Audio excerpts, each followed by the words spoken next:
Tere taas tulemast Ortono meie päeviku lehele ja tere tulemast minu kodukontorisse. Praegu on jah selline lugu, et ilm on märg, aga sellest pole ju midagi, et kui linnainimesena ma tahaks võib-olla öelda, et ilm on halb, siis tegelikult minu sisemine maakas praegu hoiab pöialt kõikidele toidutootjatele, et kui sinu põllud ei ole veel vihma saanud, siis ma loodan, et see vihm jõuab täpselt sinna, kus seda vaja on ja kui juba asi kisub sinna poole, et seda vihma on natuke liiga palju, siis ma loodan, et need ei ole sinu põllud, mis nüüd vee alla jäävad. Sel kevadel ja suvel ongi minu fookus ka natukene ikkagi sellel toidu kasvatamisel, et midagi ei ole teha nii ühest kui teisest küljest, nii lokaalselt kui ka välisriikides mõjudega. See endale oma kodus, kas see on siis toas, õues, terrassil, aiamaal toidu kasvatamine, see ei ole varsti enam lihtsalt hobi, vaid paraku on nii, et see on muutumas aina enam reaalselt vajaduseks ja mul on väga hea meel, et nii paljud inimesed on ka nüüd selle kanali üles leidnud ja ikkagi see kohustuslik sisuloojate lause ka, et kui sa oled juba siin kanalil ja see kanal on sulle kasulik, siis ole hea, vajuta seda telli nuppu ka ja seda kellukest, et siis sa näed, millal ma olen uue video üles laadinud. Ja sel hooajal ma olen nüüd proovinud ja mul on see õnnestunud, et ma ikkagi reedel kell 3 panen uue pikema video üles, aga vahepeal mul juhtub niimoodi spontaanselt ka, siis ma teen mõned shortsid ka. Aga rääkides ikkagi toidu kasvatamisest, et kui sa arvad, et sa oled nüüd see hiline ärkaja, kes alles toimetab ja kes pole veel aeda nii-öelda töösse pannud, siis ära muretse, sinuga on kõik väga hästi. Et muidugi on palju meid, kes on juba esimese saagi ka saanud ja meil on tekkinud vaba aiamaad, mis vajab nüüd täitmist, sellepärast et loodus tühja kohta ei salli ja väga okei on väga paljusi köögivilju pannagi kasvama juunikuus ja ma näitan ka nüüd sulle lähemalt, mis minul on plaanis teha, et kuna praegu on minu jaoks natuke liiga märg, et muid aiatöid teha, siis tegelikult ma sorteerisingi natukene oma seemneid ja ma näitan ainult seda, mida saab nii-öelda nullist kasvama panna, et loomulikult on praegu aianduskeskustes, ehituspoodide, roheplatsidel, rohevahetusgruppides praegu kõik jagavad oma jääke laiali, aga mina just tahtsin seda näidata, mida sa saaksid juunikuus alustada ja need seemned, mis ma sulle näitan, need on tegelikult külvamiseks, otsekülvina kasvu kohta sobilik külvata isegi kuni jaanipäevani. Nii et kui me praegu on meil juuni selline alguse pool, siis tegelikult on laias laastus veel 2 nädalat aega oodata kuivemat ilma ja sa ikkagi jõuad endale päris palju toidutaimi kasvama panna. No kõige suurema kilohinnaga taimed, mida me toiduks kasutame, on ju maitsetaimed. Et kui sa oled ka harjunud värskeid ürte poest ostma või näiteks turul, siis huvi pärast võid sa endale vaadata välja, kui palju selle kilohind maksab või et kui palju sul kulu tegelikult tuleb. Aga ürte on kasvatada maailma kõige lihtsam asi ja ei ole vahet, kas sa teed seda katmikalal kusagil, tomati peenraservas, kas sa teed seda terrassil, aknalaual või lihtsalt aiamaal, nagu minul siin on, sa jõuad kõiki asju veel kasvama panna. Ja näiteks, kui sa oled selline klassikalise maitse austaja, siis näiteks till ja petersell, neid võid sa kogu aeg juurde panna, et till on 1-aastane taim. Ja minul on ka nii, et kui ma nüüd juba võtsin siit värsket kartulit, ma tahtsin näha, kas juba on all, ei olnud, aga mul jäi juba selline väike lapikene, siis ma järjest külvan seda tilli, sest tilli meil kulub ja hiljem suve lõpus ka, kui ma teen hoidiseid ja hakkan kurke marineerima, siis tilli on mul väga vaja. Ja teine on petersell. Tema on 2-aastane taim, et sa võid rahulikult aga talveks kasvama jätta. Aga peterselliga on see asi, et ta natukene kauem idaneb, aga selles mõttes see annab ja taim annab ja jääbki andma iga kord, kui sa sealt lehti võtad. Et till annab kiiremini alla, kui ta lehti kogu aeg ära võtta. Ja siis on murulauk. Temaga on samamoodi, et sa võid ta muidugi palju varem ka külvata, aga kui sa külvad veel ka enne jaanipäeva, siis sa ikkagi saad seda värsket ürti võtta nii palju, kui kulub. Ja ta on püsik, nii et ta jääb sama koha peale püsima ka. Ja siis natukene peenemate nii-öelda asjade juurde, et näiteks basiilik, et siin on mul see kõige klassikalisem Genovese basiilik, kelle see leht on selline kausikujuline. Tema lihtsalt külva mulla pinnale, vaatad läbi ei kuiva, et tema on valgusidane ja tema katmist ei taha. Ja mis ma siit veel ürtidest leian? Koriander. koriandriga on jah see, et kas sa armastad teda või vihkad, aga teda võib igal ajal tegelikult külvata, et eks ta suvisemal ajal, kui väga soe on, ta kipub ennakõiduma, aga sellest pole mitte midagi, et kui sa nagu ühe rea külvad, ühest otsast hakkad lõikama, siis sa lõpuks jõuad lihtsalt rea teise otsa ja sa võid seda külvi korrata ja korrata. Aga jah, koriander on selline hea kiire kasvuga roheline maitsetaim. Siis teetaimedest, mis minul on veel plaanis külvata, on kummel. See on mul jällegi enda võetud seeme, mul on siin silt, et see on 23 aasta seeme, et miks mul ongi siin vahepeal natuke siuksed topsid ongi sellepärast, topsid ja kilekotid, et need on minu enda võetud seemned. Ja kummeliga on ka selline asi, et sa võid täitsa jaanipäeval veel külvata ja sa saad ilusti augusti lõpus juba esimesi õisi võtta enda teejuurdi jaoks. Et ta annab ka isekülvi, aga sel aastal on see isekülv mul kõik vales kohas ja ta ümberistutamist nagu hästi ei kannata, nii et ma alustan seemnest uuesti, aga kummel on minu jaoks nagu number 1 teetaim või ravimtaim, mida ma raudselt iga aasta korjan enda aiast. Järgmine ports, mis mul siin käes on ja miks need seemepakid on mullased, ongi sellepärast, et ma reaalselt kasutan oma seemneid ja mul on varasemast ajast endale kokku ahnitsetud näiteks erinevaid pak choi'si. Aga pak choi on selles mõttes nagu tore, et kui ta kasvama hakkab, et sa võid võtta ka neid väikseid lehti ja tarbida, aga sa võid ka taimi harvendada ja kui taimel on rohkem ruumi, siis ta kasvatab seda jämedamat osa rohkem, mida siis tegelikult ei pea värskelt tarbima, võid ka kuskil hautistest kasutada. Ja nendega on ka see asi, et nad võivad nagu natuke ennakõiduda, mis tähendab seda, et ta läheb hoopis õitsema, selle asemel, et rohkem ja rohkem seda lehemassi anda või seda pead nii-öelda sinna alla kasvatada. Aga sellest pole midagi, need õied on ka söödavad. Aga ta annab nagu sellist vaheldust meie sellistele tavalistele salatimaterjalidele. Et mul on siin näiteks rukola, mis ka tegelikult peab sellisele soojale ilmale natukene paremini vastu. Et näiteks spinatit mina praegu üldse ei puutuks.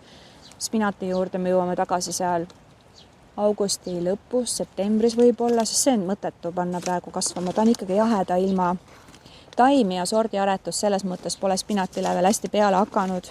Natukene kindlama peale minek on külvata praegu näiteks lehtpeeti.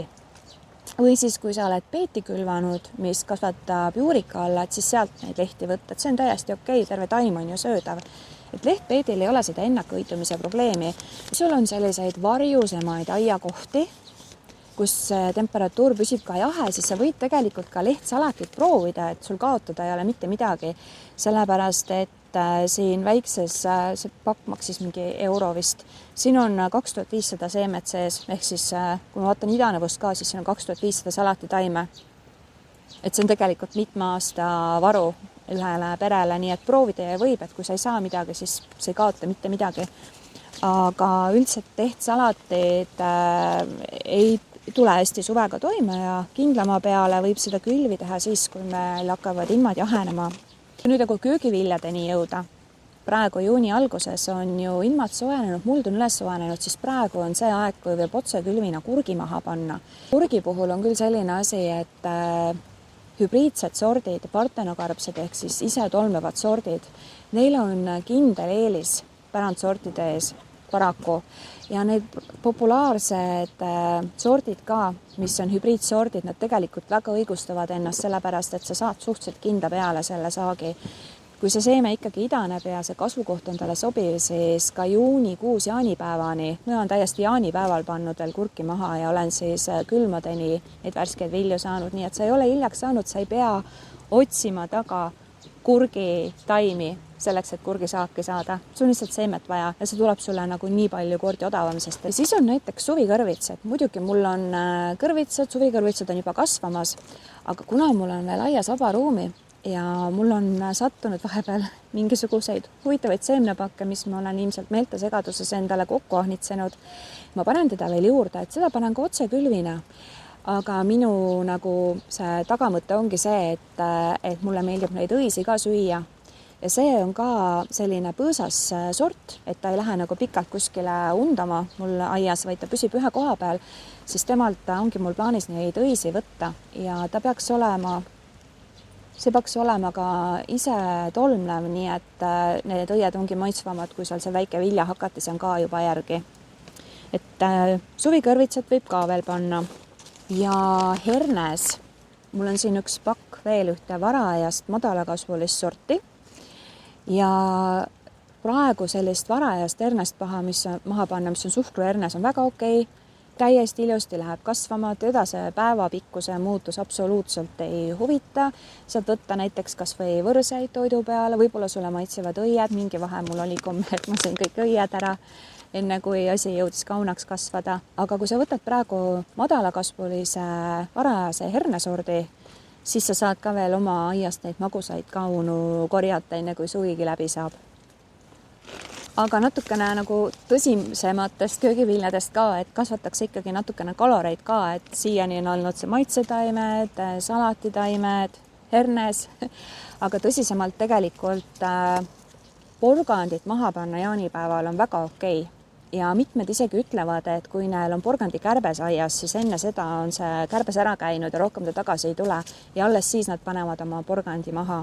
Ja minu ema pani kogu aeg jaanipäeval rahulikult porgandit maha, aga see oligi see säilitusporgand, mis siis tegelikult oligi vaja üles võtta alles näiteks, ma ei tea, septembri lõpus, siis kui see on ka nagu sobivam aeg. Ja siis osad ka ütlevad, et see porgand ei kasva üle ja väiksemad porgandid on maitsevamad toidu sees, et eks see on ka nagu eelistus. Aga selles mõttes, et kui sa ei ole nagu porgandit maha pannud, sa ei ole näiteks talikülvi teinud, siis okei, et sa ei saa vara suvel sealt endale neid harvendamise käigus toiduks juba võtta. Aga kui sa jaanipäeval porgandi maha paned, mis tahes sordi, sa võid ka hilise sordi panna jaanipäeval maha, siis sellise talvetoidu saad sa kindlasti kätte.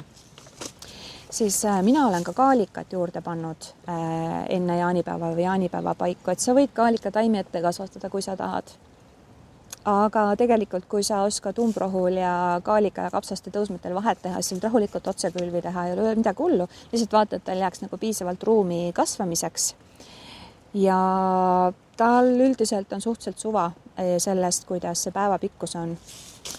Ja mis mulle väga endale meeldib, on punapeet. Et mis tahes sort on sinule lemmik, et mul oli mingi periood, kui mul endale meeldis need piklikud punapeedid, aga mul on viimasel ajal hirmsasti hakanud meeldima Pablo sort, et tal on sellised jäävad väiksed viljad, need viljad ei kasva üle. Ja kui ma panen ta ka maha siin jaanipäeva paiku, siis ta kindlasti ei jõua üle kasvada, nii et on nagu midagi kõhtu täitvamat ka mul talvel ka süüa.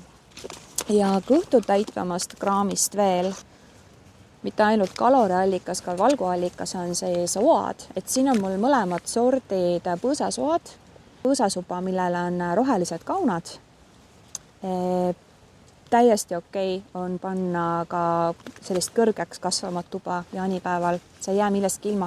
Ja siin on mul üks enda võetud seeme, ma ei tea, mis sort see on, aga kui see sort, see kompass, seda ma kasutan roheliste kaunade jaoks, siis siin on ka nagu näha, et need oad ise on suuremad, et see on siis ubade jaoks. Et need ma võtan siis sügisel kaunadest välja ja nii mul käib see asi. Ma ei tea, mis sort see on, aga ta on siuke tubli põõsasuba. Ma vist sain oma venna käest selle kunagi ja kelle käest tema selle seeme sai, ma ei tea. Aga ma söön ta alati ära, aga siis ma enda jaoks tõmban korralikult kuivatatud seemned ka vaakumisse, et siis ma tean, et ma seda ära ei söö. Et muidu ma söön oma järgmise aasta saagi ära. Ja kui rääkida ikkagi toidu kasvatamisest oma koduaias, siis iga aed on ikkagi erinev.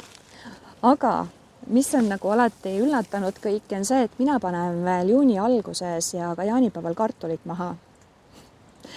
Ja nagu ma ei tea, kas ma peaks seda häbenema, vist mitte, aga näiteks siin on mul üks varajane kartul, juule, see on see, mis mul kätte sattus.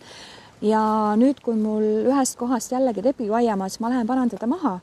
Ja see on jumalast okei, sellepärast, et ma saan sellist maiuspala või varajast kartulit siis hiljem ka süüa. Et säilituskartuli keldrisse ma ostan taluniku käest, keda ma usaldan ja ma tean, et see raha läheb täiesti õigesse kohta. Aga sellist suve tarbimise kartulit, seda mulle meeldib niimoodi kasvatada, et see kasvab mulle silmade all ja eriti mulle meeldib seda koos tütrega siis üles võtta, kui me koos süüa teeme.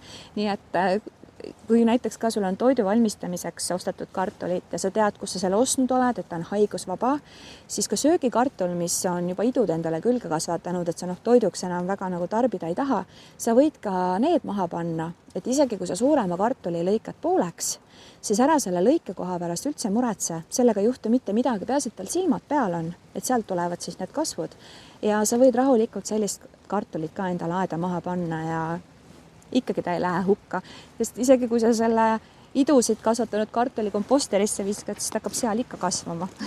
Nii et miks mitte siis juba ta kuskile peenrasse panna. Kui sa oled alles hakanud oma aiaga toimetama või sa oled alles jõudnud oma suvekodusse kohale, siis ära muretse, sa ei ole nagu maha jäänud, sa lihtsalt teed asju siis, kui sinu jaoks on õige aeg.